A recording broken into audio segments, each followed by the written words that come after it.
Je reçois maintenant la cinéaste Catherine Breillat pour la sortie mercredi en salle de Romance, une comédie de mœurs dans laquelle Breillat filme crûment la quête de Kékette d'une jeune femme éprise, mais à prendre. Catherine Breillat, bonsoir. Alors, ce qui est bien avec vous, c'est qu'on peut faire des vannes et tout, ça change. Alors, Romance, donc sorti le 14 avril. Alors, l'argument du film, donc, c'est Paul, qui est joué par Sagamore Stevenin, qui repousse Marie, qui est jouée par Caroline Ducé. Alors, vous dites deux choses à ce niveau-là. Vous dites... l'amour courtois plus le sexe, c'est seulement au moment de la rencontre. En général, après, ça passe très vite, ça. Oui, après ça, oui, enfin... Bon, les généralités, c'est aussi un film, c'est-à-dire que c'est aussi l'histoire d'une jeune fille. Ça prétend pas apporter toutes les réponses, finalement, à des questions que moi-même, je me pose. Donc, c'est pas... c'est vrai, c'est assez juste. L'amour courtois plus le sexe, ça dure pas très très longtemps dans une relation. Du début, la fusion charnelle, puis... Alors en revanche, vous dites quelque chose que nous, les mecs, on ne sait pas. Vous dites, c'est aux femmes que l'amour physique manque le plus. Ah oui, on savait je pas, pense. Oui, je on pensait que nous, on était des cochons et que toutes les filles étaient pures et faisaient ça pour nous faire plaisir. Non, je pense pas qu'elles fassent ça pour vous faire plaisir, mais je pense que quand vous êtes des cochons, c'est-à-dire que finalement, le côté je ne peux pas bander pour ma femme, donc le réveil en fanfare, le Viagra, pouvoir bander en disant à sa femme non pas je t'aime mais salope, là peut-être qu'elles ont de la gentillesse envers vous. D'accord, c'est bien. Alors, donc malgré tous les efforts qu'elle fait, et Dieu sait si elle en fait, notre amie Caroline, là, il la baisse pas, donc elle décide de partir dans une espèce, je dirais, un voyage initiatique, une descente en enfer, qui en fait se trouvait être une rédemption, puisque en fait elle... L'enfer n'est pas dans le sexe, on tend à nous le faire croire. Oui. Moi je crois que c'est vrai que les émotions physiques et qu'on éprouve par les émotions sexuelles, c'est quelque chose qui nous transporte complètement, et je pense que justement, il y a peut-être une très très grande différence entre la jouissance physique de l'homme, qui est très matérielle finalement, et qui est de l'ordre de la petite mort, et la jouissance physique de la femme, qui est de l'ordre du ravissement. Oui. Et bon, moi, c'est quelque chose que j'ai toujours... Vous en parlez très bien, d'ailleurs, c'est vrai qu'on peut dire que c'est un film qui est plus mystique que pornographique quand on l'a vu. Tant qu'on lit des articles dans les journaux, on s'attend à... Parce que la pornographie est une industrie arbitraire qui a été décidée au moment où les metteurs en scène commençaient justement à montrer à la fois le sexe et l'âme réunis, ce qui était le cas de l'Empire des Sens. Oui. Et tout d'un coup, on crée de toutes pièces une... industrie par l'interdiction de la morale. C'est un genre en soi. Donc c'est vrai que le film est, comme je disais, plus mystique que pornographique. Et vous dites, et vous avez raison, la jouissance de la femme appartient au sacré. C'est-à-dire qu'en fait, c'est vrai qu'une femme qui jouit, elle a, vous dites, une lumière séraphique sur le visage. Oui, ça c'est vrai. Et puis ça peut se filmer, il y a une espèce d'aura, il y a une lumière qui vient de l'intérieur. Bon, et j'ai trouvé, je pense, une jeune actrice qui est absolument extraordinaire parce que, si je puis dire, elle a presque cette lumière qu'on appelle des lumières divines, quand même, qui vient tout le temps. Et c'était c'était l'éblouissement de mon chef opérateur, parce que le film doit beaucoup aussi à ce chef opérateur qui a travaillé avec Théo Angelopoulos longtemps. Oui, Arvanitis, bien sûr. Et je lui disais, mais tu vois, une actrice, bien sûr qu'il faut l'éclairer, mais il faut aussi qu'elle s'éclaire toute seule. Et c'est quand même le but de la vie des gens, c'est-à-dire qu'on est des gens éteints. On a peur de notre corps. Les enfants n'ont pas ça, ils ont la lumière. Et je pense que les adultes sont mal à l'aise, transforment tout. Le sexe est une chose presque désastreuse, finalement. Vous dites que vous détestez, vous avez une vraie haine pour l'éducation judéo-chrétienne, c'est clair. Oui, j'ajoute judéo-chrétienne islamiste. Judéo-chrétienne islamiste, c'était très anti-charia. Oui, c'est les trois grandes religions, finalement, monothéistes, qui, je pense, n'ont pas pour but, parce qu'elles ont pris le pouvoir temporel, d'élever l'homme, mais d'abaisser la femme. C'est-à-dire qu'elles ont fait, les religions monothéistes ont fait de Dieu un homme, et la femme est un ventre, en fait. Un ventre, et puis il faut la préserver dans sa dignité, ce qui semble dire qu'elle n'en a pas. C'est tout le problème de la censure. Le problème de la censure et de la morale, érigé comme ça, comme quelque chose qui est comme un garde-chiourme de quelque chose qui serait donc abject. Et cette abjection, je crois qu'elle pèse... Oui, vous voulez dire, si on met une barrière, c'est quelque chose à protéger. Quelque chose qui, pour vous, en fait, n'existe pas. Quelque chose à protéger, parce que je pense que le tabou et l'interdit, c'est quelque chose qu'il faut protéger, mais qu'il faut transgresser. C'est donc une porte. Si cette porte, on la mure, on nous cantonne dans l'enfer, on nous cantonne dans le ventre. Dites-moi, Catherine Breillat, vous n'avez pas peur que le film c'est vendu un peu comme c'est présenté, disons, comme le premier porno d'auteur, Et en fait, à l'arrivée, bon, il y a quelques scènes évidemment, mais qui sont pas, je veux dire, il faut pas aller voir ce film pour bander. Hein, c'est pas pour se branler. Non, c'est pas pour se branler, c'est pour se reconnaître, vous avez dit. Oui. Bon, vous n'avez pas peur, vous dites aussi, je suis une marchande de tapis, vous dites ça dans le magazine Première. Oh non, attendez, le magazine Première, vous voulez, moi, que je vous tende un appareil de photo jetable et que je vous dise, allez faire la photo dans l'intimité. Oui, ils vous ont demandé de faire une photo de Non, mais vous-même. c'est des paparazzi. Non, mais attendez, et on la dites... publiera. Oui. Non, Quand vous dites je suis une marchande mais... de tapis, vous êtes quelqu'un qui a fait un film, qui a envie qu'il se vende. Bon, oui, bien sûr, que les gens aillent le voir. Jusque-là, pas de problème. De l'argent, je veux dire. En plus, on sait le mal, et on en reparlera après, le mal que vous avez eu dans votre carrière. C'est pas un truc qui vous a pris il y a une semaine, vous avez commencé, on sait le mal que vous avez eu après Tapage Nocturne, on en dira un mot tout à l'heure. Mais est-ce que vous n'avez pas peur que finalement, ce film qui est vendu comme le premier porno d'auteur, les gens vont aller le voir en se disant, il n'y a même pas la scène de pénétration, on ne voit pas le sexe de Rocco on le voit, mais on ne le voit pas pénétrer. C'est beaucoup mieux, Rocco. Mais à quoi bon prendre Rocco si on ne voit pas la pénétration? Je crois que Rocco, c'était le thème de l'effroi. Il est venu sur le plateau, tout le monde avait peur. Oui, ça y paraît. C'est une chose tout à fait tout le monde était extraordinaire. livide sur le plateau, oui. Oui, mais finalement, lui qui n'a aucun tabou, il a fini par en avoir un, c'est la perte de son identité et de son âme. Et tout d'un coup, au lieu de faire une scène de sexe, ce qu'il a fait dans 1000, un film, et pourquoi je ferais le 1002e? Je veux dire, je n'avais pas envie de faire ça. Ce que j'avais envie de montrer, ça il me l'a donné, il est sublime, c'est cet homme qui est le plus grand étalon du monde, finalement, et bien qui est le plus faible et qui est devant Caroline et qui finalement n'a qu'une seule chose, c'est qu'il la supplie qu'elle l'aime. Oui. Et ça, c'est peut-être le vrai Puis elle l'aime rapport. pas, parce qu'à un moment, il lui met la main, enfin pendant le tournage, il lui met la main sur la cuisse. C'est accessoire, je veux dire, c'était très très long, ça a duré 8 heures et la scène dure 8 minutes. Donc, mais le moment de ces 8 minutes que j'appelle la prise magique, le reste, ce sont des préparatifs. C'est la combienième? Parce que vous tournez beaucoup de prises, vous? Non, j'en tourne pas beaucoup, mais là, je pensais qu'il fallait en tourner beaucoup parce que il fallait pas qu'il pense. Il fallait qu'on pense travail et qu'on avait tout le temps et qu'on ne ferait qu'une chose extraordinaire et que donc le cinéma c'est pas du happening, hein, c'est-à-dire que on peut aller jusqu'au bout de n'importe quoi. Les acteurs ne simulent pas. Il faut bien qu'ils aient ils ne simulent pas leurs émotions. Ils sont pas obligés de. Mais on peut simuler une pénétration. Caroline simule bien d'autres choses dans le film. Tout à fait. Alors, d'ailleurs, je ne vous poserai pas la question, parce qu'elle dit qu'il n'y a pas eu pénétration, lui il dit que oui, et je ne vais pas vous demander de répondre. Je pense que c'est Enfin, c'est pas Monica Lewinsky, elle n'est pas stagiaire à la Maison Blanche. Moi, je dirais qu'elle est actrice à la Maison Rouge, c'est autre chose. Bonne réponse. Alors, le casting, donc, il y a Rocco Siffredi. Alors, vous vouliez prendre Xavier Beauvois, il n'a pas voulu, alors Mais non, mais quand on... Ça aussi, c'est une chose qui... Je parle trop sur moi, c'est une chose qui m'énerve. Quand on fait un film, on a plein de directions de désirs. Normal. Et puis ces désirs se transforment en rencontres. Dites-moi, Xavier Beauvois. Moi, j'adore Xavier Beauvois. Il n'a pas voulu. Mais non, il m'a pas réellement dit non, mais à un moment, je disais, est-ce que tu te rends compte vraiment, etc. Et puis, on est avancé. Mais alors, moi, j'adore Xavier. Je dis, vous parlez de Rocco avec des larmes dans la voix. Vous dites qu'il n'est pas mécanique. C'est-à-dire, quand les hommes baissent, souvent, c'est des machines à coudre. Lui, vous dites, il est comme un cygne. Il n'est pas mécanique, il est vibratoire. Oui, mais c'est vrai. Alors, comme j'avais lu ça, quand j'ai vu le film, j'ai regardé. Et c'est vrai qu'il ondule comme ça. C'est l'inverse de la machine à coudre. Vous avez raison, c'est bien vu. Vous avez l'œil. Oui. Et quand même, on se dit que des hommes qui nous font l'amour doivent plus ressembler à Rocco quand ils font l'amour qu'aux acteurs des films porno qui ne font que des prouesses techniques, quoi. Alors, Caroline, donc, vous l'avez quand même mis dans un univers. Elle n'avait pas le droit de rentrer chez elle. Elle vivait le soir. C'est l'univers de tous les films un peu sérieux. Il faut quand même rentrer en film. Au début, on commence un film.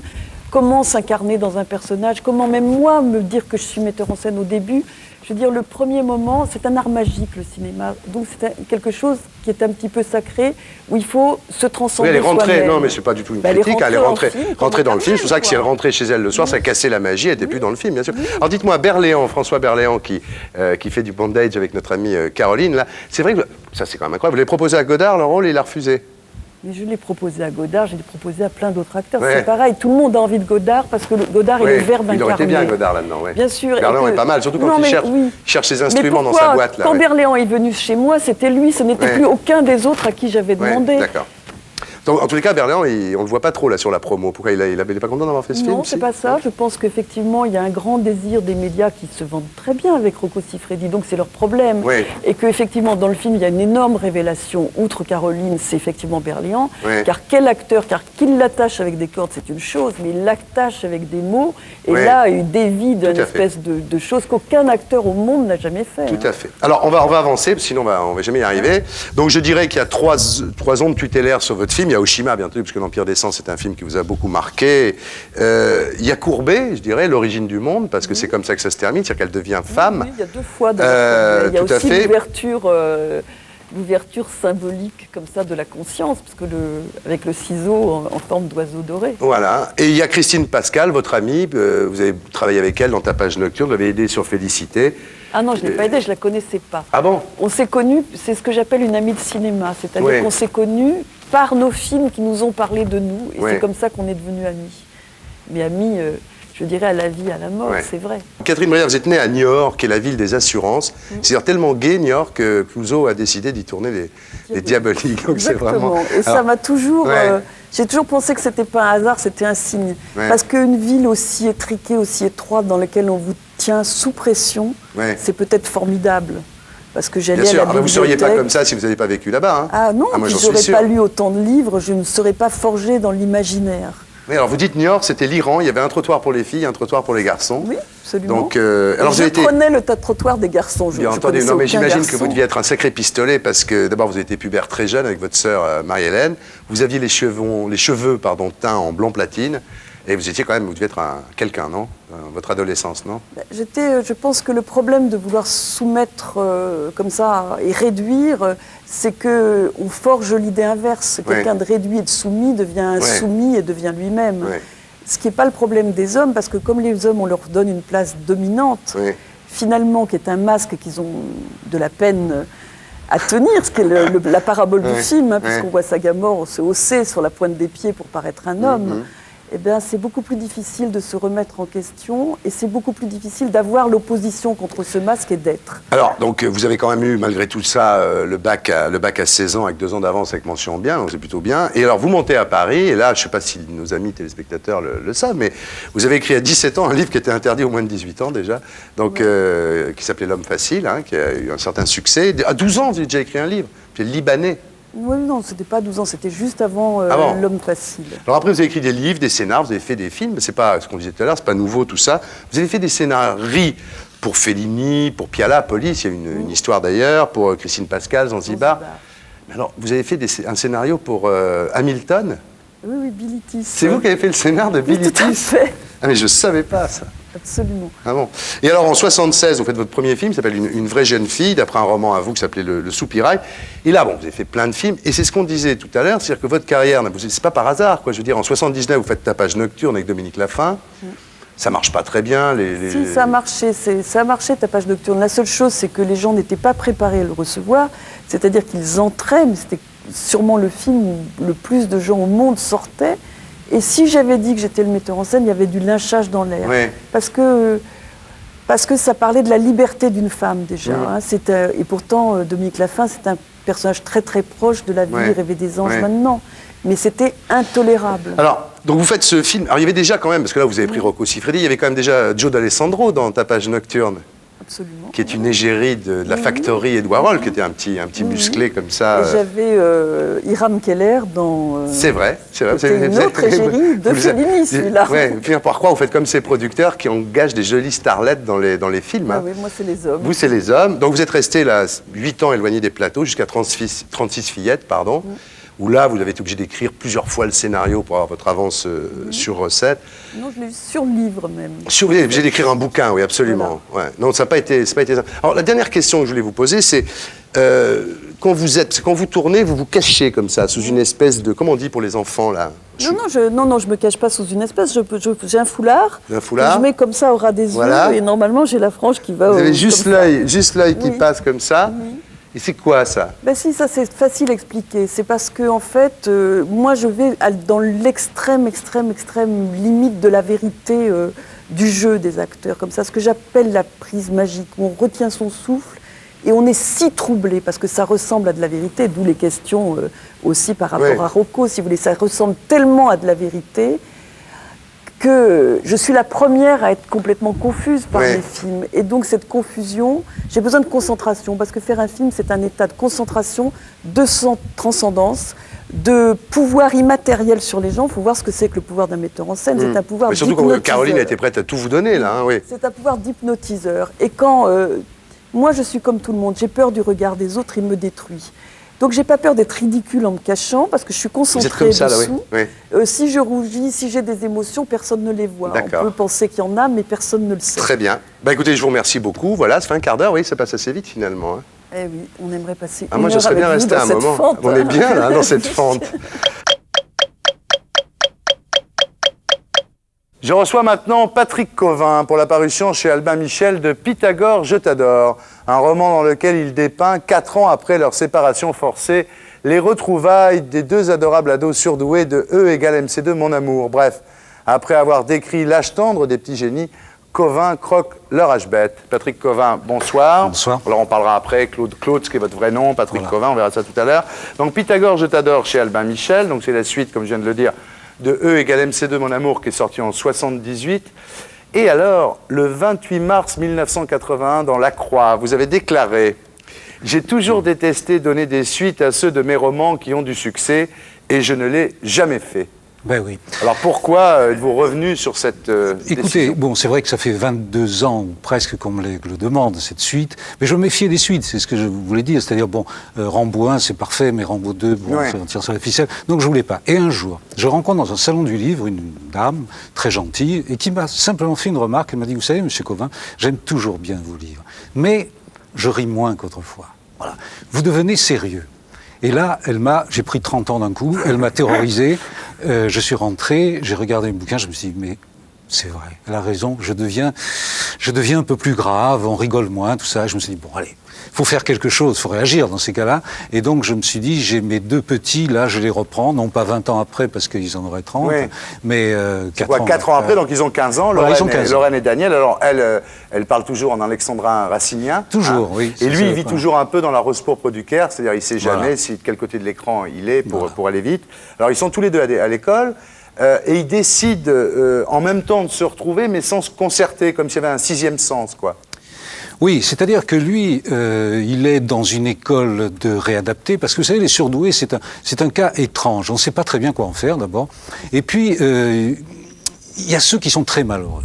Très malheureux parce que leur intelligence ou leur capacité exceptionnelle les isole un petit peu. Et le malheureux Daniel, il sait pas vraiment où il habite. Il tombe sur un prof qui le comprend mal. Bon, il fait des maths, les résultats est bon, mais il les fait d'une manière différente que celle que lui apprend l'instituteur. Et ça, pour un institut, c'est quand même un petit peu frustrant. Bon, quant à elle, elle est dans une école invraisemblable, américaine, où il n'y a que des surdoués. Et quand les surdoués vivent entre eux, c'est un terrible. enfer. Alors, vous appelez donc Cauvin, c'est le nom de votre mère, hein, c'est ça, Victoria c'est ça. Cauvin. Votre père à Marseille travaillait à la SNCF, vous êtes Oui. né en 1932. Alors, il y a une histoire sur votre jeunesse qui est, vous dites que les enveloppes, il y avait de l'argent dans les différentes enveloppes. Ah oui, oui. Dont Mais une qu'il y était avait pas- toujours vide. Voilà, une était toujours vide parce que Oui. comme il n'y avait pas d'argent dans les autres, dans celle des vacances. Voilà, ouais. c'était ça. Il y avait gaz, électricité, impôts, etc. Et il y avait cette malheureuse enveloppe des vacances. Alors je regardais de temps en temps, j'allais voir. Et alors quelquefois il y avait quelques billets. Je me suis dit ça y est, c'est bon, on part. Et puis 3 jours après, paf, c'était passé sur le gaz, l'électricité, et on partait Il pas. n'y a pas de vacances. Voilà. Et alors pas des votre mère, vacances. ce qui était terrible, c'est que votre mère vous tricotait des maillots de bain en laine, c'est vrai? C'est tout. Non, c'est vrai. Je savais qu'il savait tout, mais ça surprend toujours. C'est vrai? Oui, oui, non, ça c'est vrai. Mais vous savez pourquoi je m'en suis aperçu en plus? Parce que dans Le mari de la coiffeuse, Oui, scénario oui, oui. formidable que vous avez écrit, Oui, oui, je me Rochefort suis se servi de plaint ça. que ça lui gratte Voilà. les testicules, quoi. Oui, c'était. C'est bien vous, ça. Oui, ça c'est tout à Non, mais c'est un phénomène très curieux qui a disparu, heureusement, pour les jeunes générations. Mais vous savez, moi, je me souviens, je me baignais dans la Marne, j'habitais dans la banlieue parisienne, et je rentrais dans l'eau, et quand je sortais, j'avais l'impression que le niveau de la Marne avait baissé, parce que vous emmagasinez tout. Ah oui, ça pompait, des la choses- laine Ah oui, ça, pompait l'eau. c'est extraordinaire. Alors ça, c'est les maillots en laine, mais moi, ce qui était pire, c'est que c'était des maillots en laine détricotés, Oui. qui ont un pouvoir absorbant beaucoup plus fort. Victoria de Mer m'a vraiment beaucoup fait souffrir. Alors quand même, à 5 ans, vos parents vous ont offert un guignol et vous avez commencé Oui. à jouer un petit peu, à imaginer des histoires. Et puis, bon, vous avez découvert le cinéma. C'est vrai que découvrir le cinéma avec votre père sur la Canebière, Oui. ça a été quand même le grand moment de votre vie. Et quoi. surtout, j'ai pas découvert le cinéma pour enfants, ça n'existait pas. Tout de suite, j'ai plongé dans des films où il y avait Humphrey Bogart, c'est des films noirs américains de la Warner, c'était bon, un peu avant l'avant-guerre. Et c'est James Cagney, Voilà, Humphrey James Bogart, Cagney, ouais. le premier Frankenstein, je me souviens, Ouais. j'ai pas dormi de 15 jours, mais j'en ai gardé un amour du cinéma qui me tient toujours. Vous savez, j'appartiens à cette catégorie de gens qui, lorsqu'ils sont devant la caisse, ont hâte que la caissière rende la monnaie parce que faut aller Vous vite. êtes accro on va au pas- cinoche, voilà. quoi. Je suis vraiment accro. Alors en plus, vous alliez le dimanche matin parce que c'était tarif réduit. Voilà, Et ouais. comme vous dites, même quand il faisait beau, parce que c'est vrai, quand on était Ouais, petit, ouais. on allait au cinéma quand il Ouais, pleuvait. Quoi. ouais. Vous alliez Ça, même- c'est la terreur, la phrase que j'ai le plus eu peur d'entendre toute ma vie, c'est « il fait trop beau pour aller au cinéma ». Ça, terrible. c'est l'horreur. Alors après, vous vous retrouvez, ça a été professeur dans un collège d'enseignement Oui. technique à Besançon, donc c'est 15 ans, hein, vous avez fait ça, non? J'ai fait ça 15 ans, oui. 15 ans et 15 ans habité dans des HLM. Oui, c'était des les HLM. Je suis un grand voyageur. J'ai fait Sarcelles, Besançon, la Garenne-Besançon, Argenteuil. Enfin, j'ai tourné autour de. Et alors, vous êtes arrivé à une histoire, c'est votre premier bouquin qui s'appelait Les Classes, hein, quand Oui, il a été oui. en vente, vous êtes allé dans une librairie en disant, vous avez c'est vrai. les classes. Oui, et il l'avait. Ouais. J'étais stupéfié parce que j'y croyais pas trop. Vous, quoi. c'était juste pour voir s'il l'avait. Voilà, quoi. c'était juste pour voir ce qu'il avait. Et la dame me le sort comme ça, et j'ai regardé, et je me suis dit, bon, il faut que je l'achète. Alors j'en avais 30 à la maison, j'avais pas un centime, enfin bon, j'ai sorti le truc, et je me souviens que j'avais pas l'argent pour reprendre le train, parce que j'habitais à Besançon. Je suis rentré à pied chez J'ai moi. fait 15 bornes à Ça pied fait pour loin, pas avoir ouais. l'air con devant la Voilà. vendeuse et pas lui dire non, je ne le veux pas. Oui, oui, Ouais, c'est drôle. oui. Alors en 74, vous publiez L'amour aveugle. Oui. Et Lattès, c'est Lattès en fait, Jean-Claude Oui. Lattès qui vous conseille de prendre un autre nom, Un autre donc, nom, de changer, oui. de plus être Claude Klotz et de devenir Patrick Oui, Covin. parce que je commençais à être un peu connu sous le nom de Klotz comme auteur de romans policiers, et il me dit, écoute, là, tu vas... Les types, les lecteurs, ils vont chercher l'assassin, qui a tué qui, etc. Il n'y a pas d'assassin, c'était une histoire très simple, une histoire d'amour. Prends un autre nom. Et je me suis drapé dans ma dignité et j'ai dit non, jamais, pas de ça, etc. Puis j'ai réfléchi, je me suis dit quand même, il s'y connaît bien. Pour les lecteurs, ce sera plus simple. Et je lui ai dit, écoute, d'accord, mais à une condition, c'est que ce ne soit pas un pseudonyme. Oui. C'est-à-dire qu'on sache que Claude Covin, c'est le même. Il n'y a pas un qui se cache derrière l'autre. Voilà, j'ai deux corps. Vous n'avez pas voulu faire comme Ajar.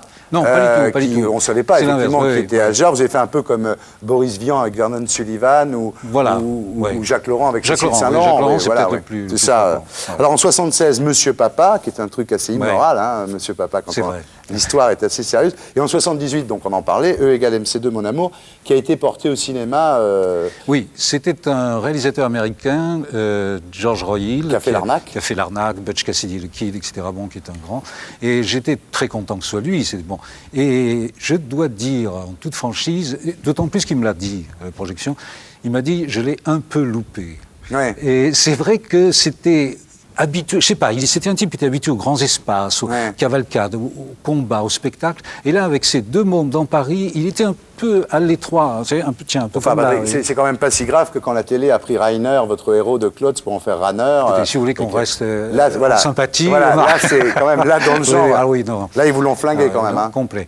Louis Vell, qui a joué le rôle, était un acteur intéressant, mais lui aussi, il a reconnu, c'était l'inverse. Quand il sortait un revolver, tout le monde avait envie Bah de oui, c'est rire. pas ça. Puis en plus, vous aviez des poursuites en bagnole, puis vous n'avez pas de pognon, donc ils mettaient des motos dans un champ. Ouais, Donc effectivement, c'était c'était un peu décevant. impressionnant. Alors vous dites, Covin me rogne les ailes, et avec Klotz, je m'envole. C'est-à-dire Covin, c'est le raisonnable, et Klotz, c'est un peu l'halluciné, quoi, c'est Oui, ça là j'ai peut-être un peu exagéré, parce que c'est vrai qu'en fait, ça m'est peut-être plus difficile parfois de faire un Covin, parce que, je prends un exemple idiot, mais si vous avez une situation où le type ne peut pas sortir, avec un Klotz, je n'hésite pas à le faire passer par la fenêtre. Oui. Avec un Covin, comme je veux faire plus réel, il faut trouver un moyen plus raisonnable, plus compréhensible. Mais donc c'est plus difficile. Dites-moi, vous les faites l'un après l'autre? Non, pas du tout. Vous dites pas, je fais un Klotz, un Covin. Non, comme pas ça, du tout. c'est au feeling. Non, c'est l'histoire qui décide. Le sujet décide Ah oui, oui, c'est c'est décide. Klotz ou Covin. Je sais que ça D'accord. c'est pour Klotz, ça c'est pour Covin, et je ne change pas. Vous écrivez vite quand même, vous avez une facilité. Oui, oui. Parce que ça se voit d'ailleurs quand on lit le bouquin, là, c'est. Oui, je ne sais pas réécrire. Ouais. Je ne sais pas le faire. Bon.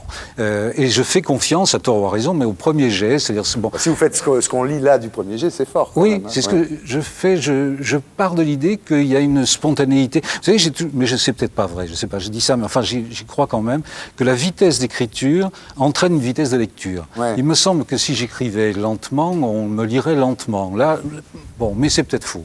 Je ne sais pas. Ouais, Merci en tous les cas, heureux de vous avoir connu. C'est moi qui vous remercie. Donc voilà, je rappelle le titre du livre, c'est Pythagore, je t'adore, c'est chez Albin Michel, et donc c'est les deux héros de E égale MC2, Mon Amour. Merci, à bientôt. Je reçois maintenant Philippe Solers pour la parution chez Plon de Casanova l'Admirable.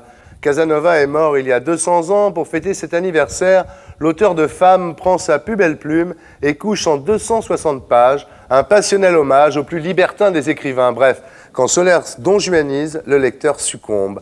Bonsoir. Bonsoir. Alors, Casanova l'Admirable, moi ça me fait penser à un titre de Powell, qui avait écrit un livre sur Bergier, qui s'appelait Bloom-Rock l'Admirable. Vous vous souvenez Oui, pas de mais ça? alors ça remonte encore beaucoup plus loin. C'est-à-dire qu'il y a un mystique très célèbre qui s'appelle Ruysbrook, un Ouais. Flamand, qu'on appelait Ruysbrook l'Admirable. C'est un peu comme si je voulais théologiser Casanova. Ouais. Le faire, c'est un saint, finalement.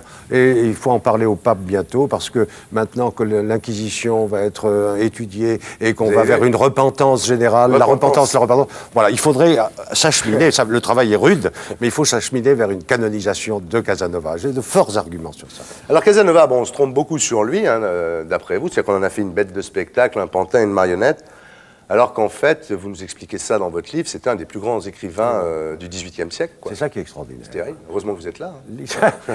Ben oui, parce que on a fait des films sur lui, ça n'arrête pas, c'est devenu un nom commun, tout le monde... Ça veut dire Fellini l'a pas arrangé. Hein. Fellini se venge, Fellini déteste Casanova. C'est très simple.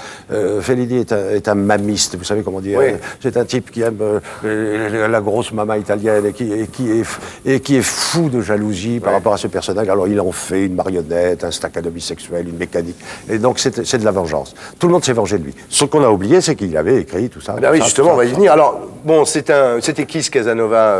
Jacques, Jacob, Giacomo. Qu'est-ce qu'il a fait? Parce qu'on sait qu'il s'est évadé de la prison des Plombs à Venise, qu'il a inventé la loterie nationale, mais qui c'était ce type-là?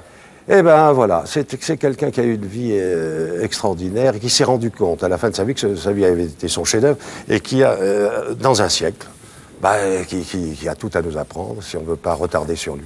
Ouais. C'est-à-dire la Venise extraordinairement libre du début du XVIIIe siècle, le Paris fabuleux, occulte, clandestin, mais libertin bien sûr du XVIIIe, tout ça jusqu'après la Révolution, mais alors avec la terreur, tout s'arrête.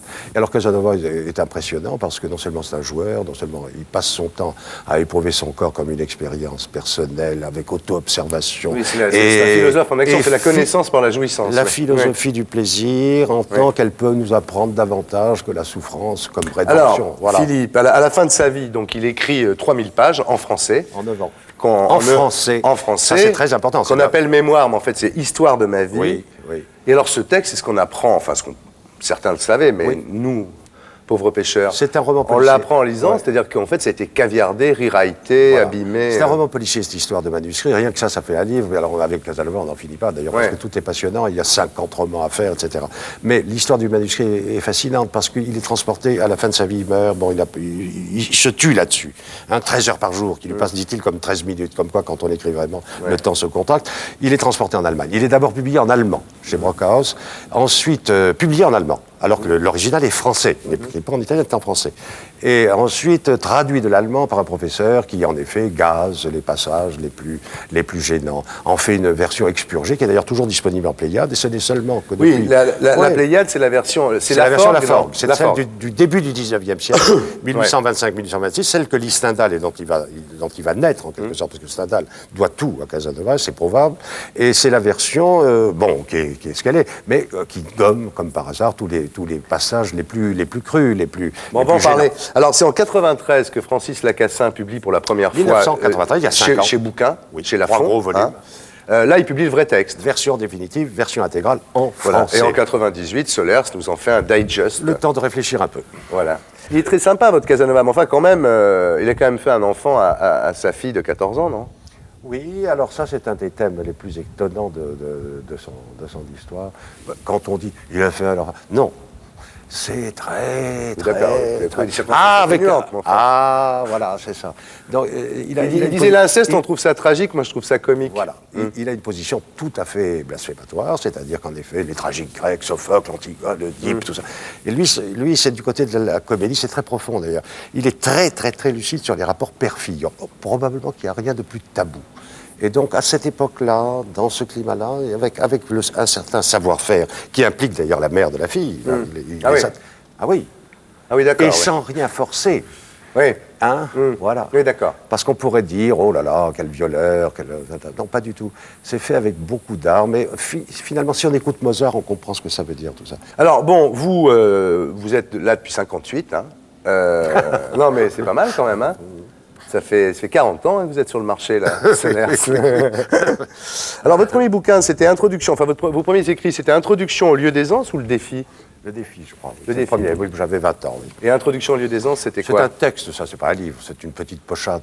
Pochade. Que j'ai écrite comme ça pendant que je suivais des cours assommants d'économie politique. Oui. Donc c'est Kérol qui vous a publié dans les cahiers d'écrit, on a au moins 100 en commun. En 58, Une curieuse solitude. Donc là, effectivement, salué par tout le monde. On le dit souvent, mais c'est vrai, par Mauriac et Aragon, ce qui n'était pas évident.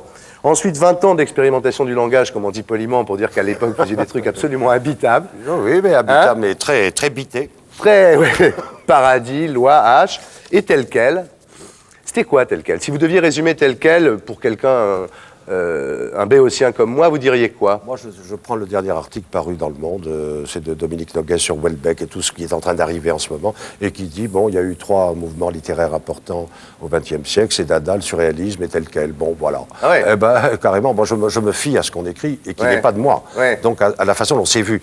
Et il est probable que ça a été une aventure assez importante, c'est-à-dire un groupe qui... Mais ça disait quoi? Ça disait des tas de choses, ça voulait modifier la bibliothèque, ça voulait dire qu'au lieu de penser que des gens comme Artaud, comme Bataille, comme Joyce étaient des écrivains marginaux, c'était au contraire le centre de la littérature, c'était des articles critiques, c'était un peu tout de la fiction, enfin quelque chose de très vivant, amenant forcément quelque chose qui était important dans l'université, parce qu'il a explosé avec 68, etc. Tout à coup, on était en avance, quoi. Voilà, c'est tout.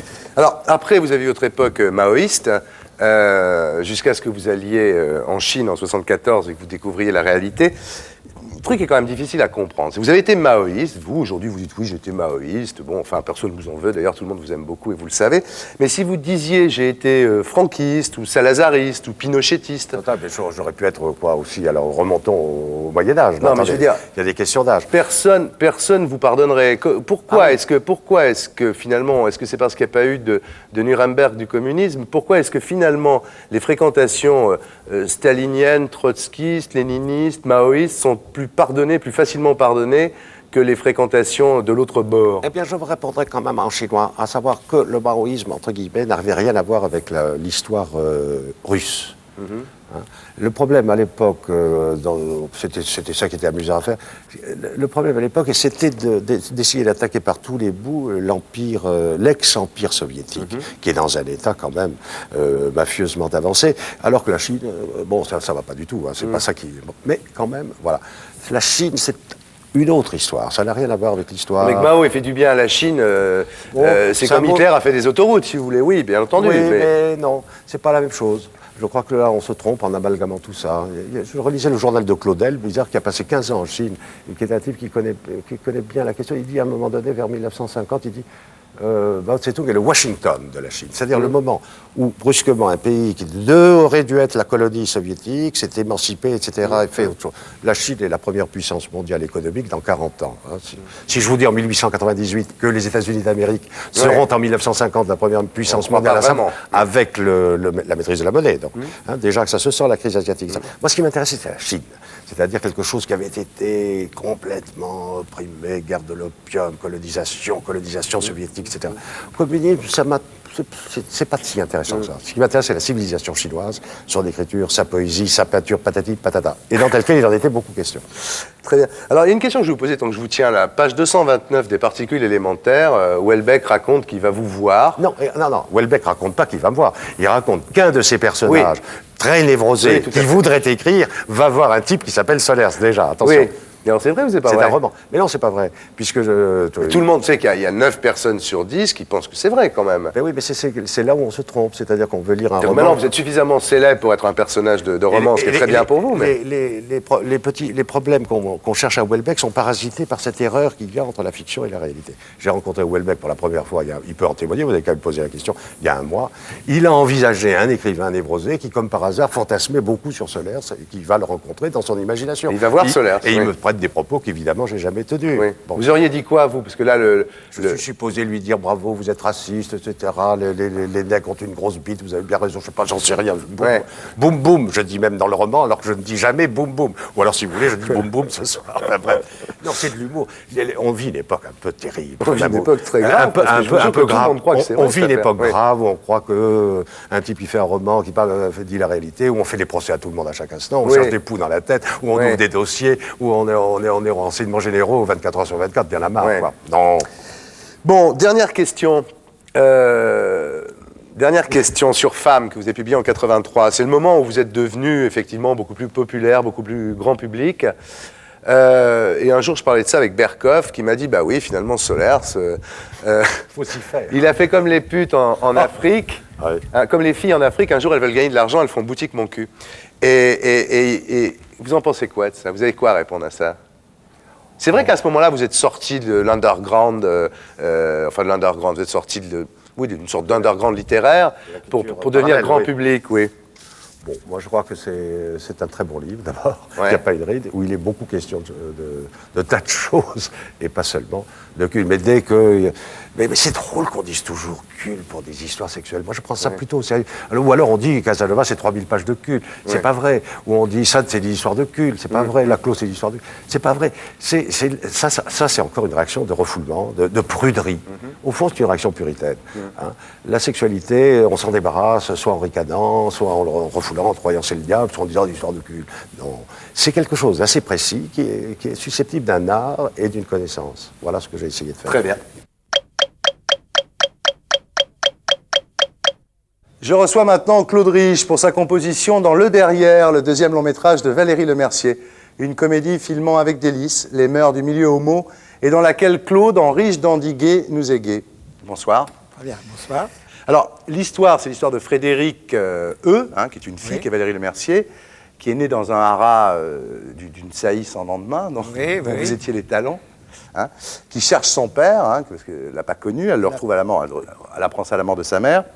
Elle va à Paris et elle vous trouve, vous, alors là c'est le choc, elle vous trouve en ménage, donc son père est en ménage avec Dieudonné, c'est comme le couple du siècle, qui est proctologue et elle se travestit en garçon. Alors vous parlez-nous de votre personnage, parce que c'est quand même, on vous a vu dans beaucoup de films, mais là c'est grandiose. Je suis conservateur d'un grand musée parisien.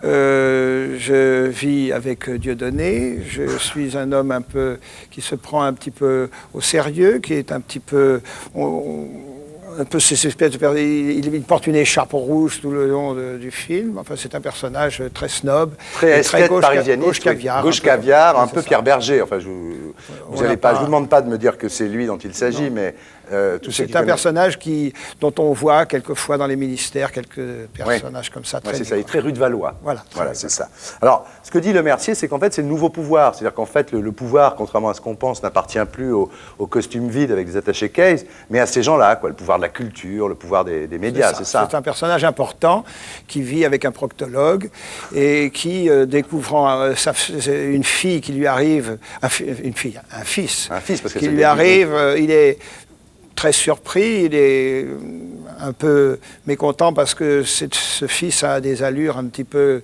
quand même...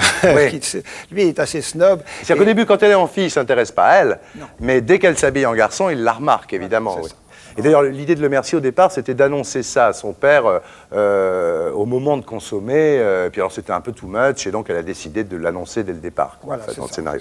Alors, quand on vous a vu dans Conan, Capitaine Conan, quand on vous a vu dans le Crabe-Tambour ou en Comte de Sainte-Ville dans Le Bel Été 14 de Challonge, c'est vrai que ça fait un choc, mais c'est vachement bien. Vous faites un couple. C'est amusant pour un acteur de jouer tout, quoi, je veux dire.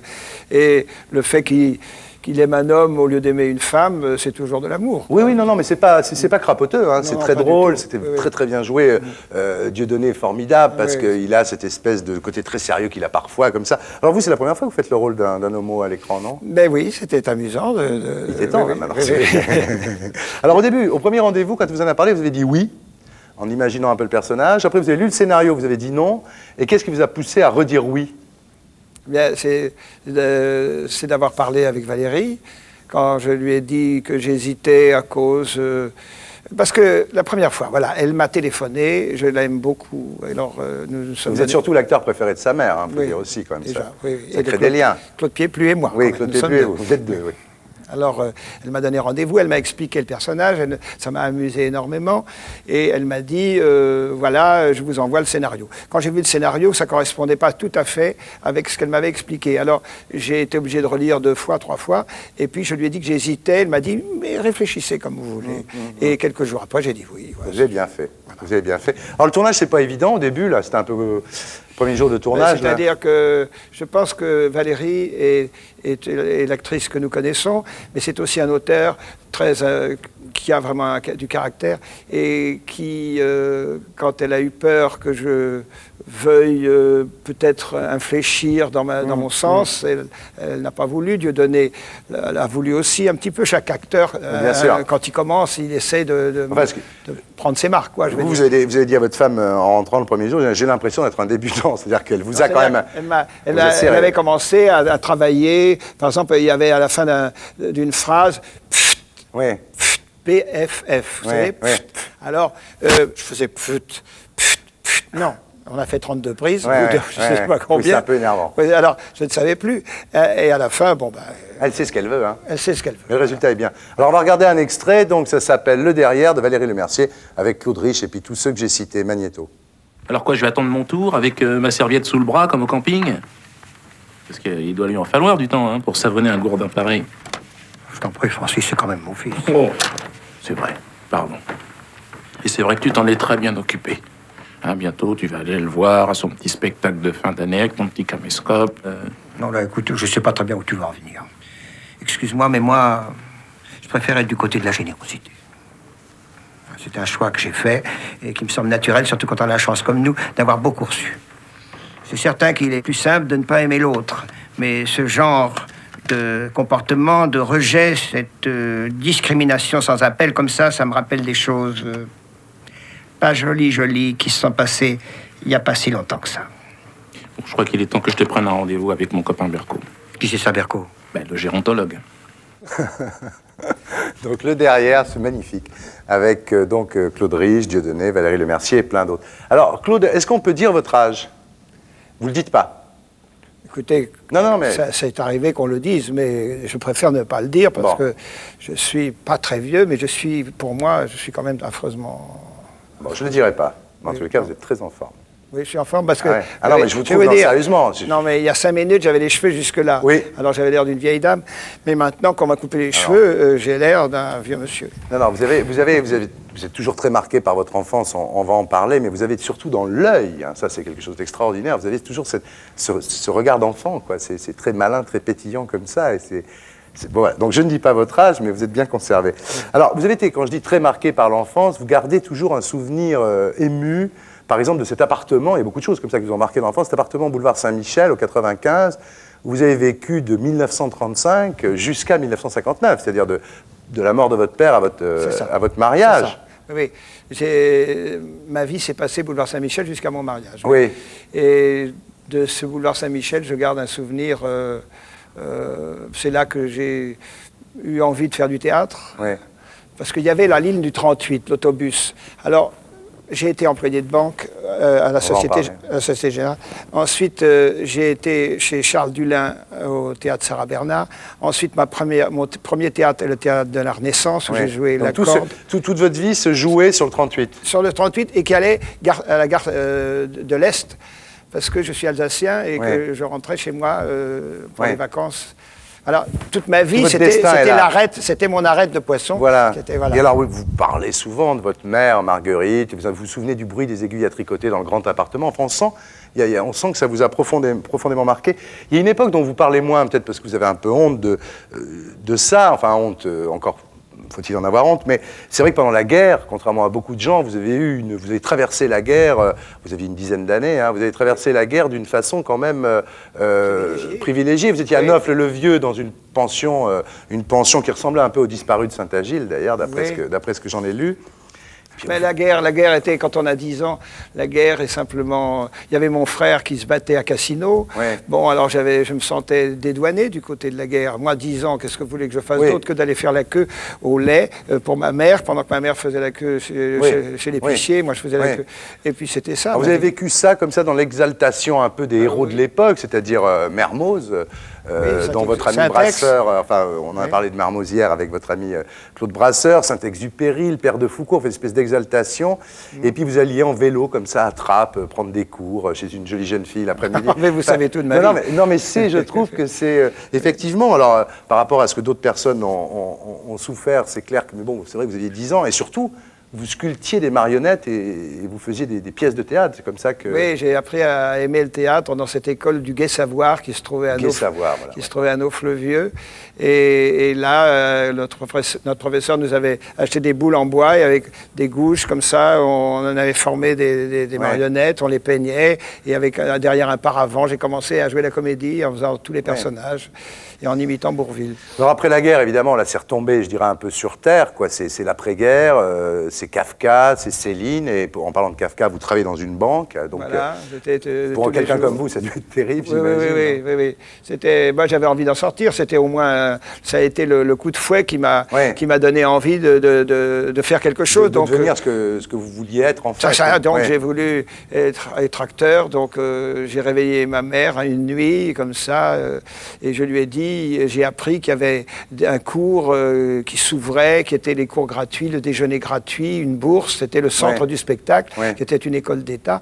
Et je suis arrivé dans cette école et j'ai été reçu. Donc il fallait que du jour au lendemain, je quitte la banque. Alors voilà, ma maman s'est levée, m'a dit à 2h du matin, je vais tout de suite te faire un mot pour le directeur de la banque. Oui, mais c'est vrai qu'un soir, un jour, vous êtes arrivé en disant, vous avez caché les yeux de votre mère en disant, devine qui c'est Gérard Philipe, c'est vrai? Non, tous les soirs, maman couchait dans le salon, et alors je traversais le salon toujours, et puis tous les soirs je disais, elle faisait qu'est-ce que c'est, et je disais c'est Gérard Philipe. Alors un soir je suis passé avec Bruno Kremer qui était au conservatoire avec moi et qui allait dormir là dans ma chambre, et alors maman a dit qu'est-ce que c'est, et j'ai dit c'est Gérard Philipe, et Bruno Kremer a ri tellement qu'il a lâché le lit qui est tombé sur la petite commode bouilloire, enfin la petite table bouilloire, et tout a été cassé. Alors justement, vous parlez de Kremer, vous êtes retrouvé au conservatoire comme avec Belmondo, Girardot, Marielle, Rochefort, enfin c'est quand même une génération assez exceptionnelle, il faut bien le dire. Alors après, bon, on va pas tous vos films, je vais citer les principaux, enfin ceux qui en tous les cas, moi, qui m'ont marqué, Les Grandes Manœuvres, il y a Le Caporal épinglé, L'Ours en peluche avec Bardot, Je t'aime de René. Alors ça, c'est sorti en 68, donc c'est pas de peau, ça. Non, là, tout le monde avait dit à René, vous allez avoir le prix, le grand prix, tout ça. On est arrivé à Cannes et on nous a annoncé juste en arrivant que le festival était arrêté. Oui, et la Fox n'a jamais ressorti, en fait, Non, et le film n'a jamais été on l'a jamais revu. Peut-être que Paris Première aura la bonne idée de le ressortir. En tous les cas, le message est passé. Vous avez tourné après Stavisky, toujours avec René. Et alors, en fait, vous aimez, on en parlait de ça hier, on parlait de vous avec Brasseur, vous aimez par-dessus tout le théâtre, et c'est vrai que ça vous a un peu coûté votre carrière au cinéma, même si les films qu'on vient de citer sont pas nuls, loin de là, mais je veux dire... Voilà. Oui, j'ai passé ma vie au théâtre, c'est sûr, et j'y étais très heureux, mais arrive un moment après le souper, j'ai eu envie de me reposer un petit peu, et puis j'ai commencé à faire un peu de cinéma. Vous avez fait 10 films? Oui. C'est dingue. C'est ça. Le jour où vous décidez de faire du cinéma, là, après le souper, vous en faites quand même. Mais ce qui est très étonnant, d'ailleurs, c'est que vous avez eu un César pour une pièce filmée, en fait. C'est-à-dire, si vous avez eu le César pour le film de Molinaro sur le souper de Briseville. On avait joué 600 fois au théâtre avec Claude, et puis on a fait le film, et voilà, et ça fait que... Mais c'est très bien, parce que comme ça, tout le monde peut profiter, même ceux qui ne l'avaient pas vu, peuvent profiter de cette pièce qui est extraordinaire. Oui, très belle en plus, c'est assez bien tourné, parce que c'est pas du théâtre filmé. Non, Molinaro a fait ça d'une façon formidable. Voilà, il faut dire aux gens que la cassette est en vente et qu'ils peuvent l'acheter. Alors, au théâtre, il y a eu Château en Suède. Il y en a eu un aussi, qui, moi, à l'époque, m'avait marqué. C'était Victor ou les enfants au pouvoir de Vitrac. C'est une des plus belles pièces que j'ai faites. Ah oui, ça a marqué votre carrière, ça a marqué les gens. Puis on est toujours dans le monde de l'enfance. Vous interprétiez un personnage qui a 9 ans pendant la pièce. Oui. J'ai 9 ans. J'ai un père, une mère, une bonne. J'ai un navire essence qui part et revient à son point de départ après avoir tiré le coup de canon. Je le sais par cœur encore. Encore oui. Vous avez écrit aussi? Oui, j'ai écrit 3 pièces. Oui, vous avez écrit 3 pièces. Alors qui ont plutôt été bien accueilles. Il y en a une quand même, il y avait Gilles Sandier, qui a beaucoup joué Pinter. Oui. Et Gilles Sandier avait dit d'une pièce, je ne sais plus laquelle, c'est du Pinter gentil. Vous ne vous souvenez pas de ça? Oui, je ne me souviens pas parce que j'en ai eu des beaucoup plus méchantes que ça. Ah bon? Oui. Ça, c'est une sympa. Oui, non, j'ai fait une pièce qui a très bien marché, qui s'appelle Un habit pour l'hiver, que nous avons joué avec Pied-Plu et Wilson. Et moins bien. Il y a eu les Hulans, le Zouave, il y a eu le Zouave, un habit pour la chambre sur la Dordogne. La chambre sur la Dordogne, c'est ça. Bon, alors, En fait, vous dites, parce qu'on en revient toujours à cette histoire d'enfance, vous dites, je ne me suis jamais vraiment remis de mon enfance. Et peut-être le fait d'être acteur, vous avez le complexe de Peter Pan, c'est sûr, non? Vous pensez pas? C'est-à-dire que l'époque de l'enfance, c'est l'époque où tout est permis, l'époque où on a envie de tout, où tout est ouvert, où l'amour, l'envie de réussir, l'envie... À partir d'un certain moment... eh bien, je ne suis pas déçu de la vie du tout, au contraire. Vous n'avez pas de quoi, non? Non, mais c'est plus... J'essaie de retrouver l'enfance pour retrouver mon enthousiasme. Remarquez, quand vous jouez avec Valérie Lemercier, le rôle que vous jouez, c'est un désir de s'amuser. Oui, c'est vraiment une preuve, je ne dis pas d'infantilisme, je ne veux pas être méchant, mais d'enfance en tous les cas, parce que franchement... Hein. Alors il y a cette maison aussi que vous avez créée, enfin complètement, parce que vous l'avez achetée, c'était 4 murs au milieu d'un champ, quoi, et vous avez recréé complètement cette maison pour retrouver une ambiance d'enfance, parce que avant le boulevard Saint-Michel, vous étiez dans une maison, c'est ça? Non, c'est parce que j'ai toujours... je suis un homme du 19e, un peu. J'ai toujours rêvé d'une maison qui aurait été là au début du 19e siècle. Et ben, j'ai créé une maison comme ça, dans un creux de vallon près de Paris. Oui, à Vilaine, oui. Oui, à Orgeval. Ouais. Alors, vous avez acheté cette maison, vous êtes ruiné pour cette maison, non? Parce que vous l'avez agrandie 5-6 fois de suite. Oui. C'est ma danseuse. C'est votre danseuse, oui. Oui, j'ai été... dès que je trouvais, avec un crochet, j'allais dans les démolitions, je ramassais des vieilles tomates, des vieilles... Mais il y a même un sol qui appartenait à Pierre Richardville. Oui, c'est ça. Je ne sais pas qui se souvient de Pierre Richardville aujourd'hui. Si, maman c'était son acteur préféré, c'était le jeune premier. C'était le grand jeune premier de l'époque, Pierre Richardville, bien entendu. Est-ce que c'est pas aussi ce côté enfantin, est-ce que c'est pas dû aussi au fait que vous avez la foi? Vous dites volontiers, je suis comme ma mère, j'ai la foi du charbonnier, c'est très enfantin, en même temps, de croire comme ça sans réfléchir, non? Ben, c'est-à-dire que c'est peut-être plus facile qu'en réfléchissant. Ouais. En tout cas, ça vous... Non, ça m'aide beaucoup, et je veux dire que je crois en Dieu, alors je le dis, et c'est ma façon d'être chrétien, si vous voulez. Mais c'est bien. Bah écoutez, je vous remercie. En tout cas, vous faites plaisir à voir, hein, franchement.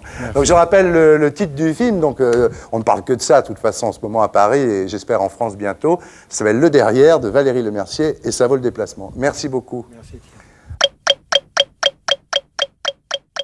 Et pour être sûr de ne rien rater de Inarditube, abonnez-vous et mettez un pouce bleu.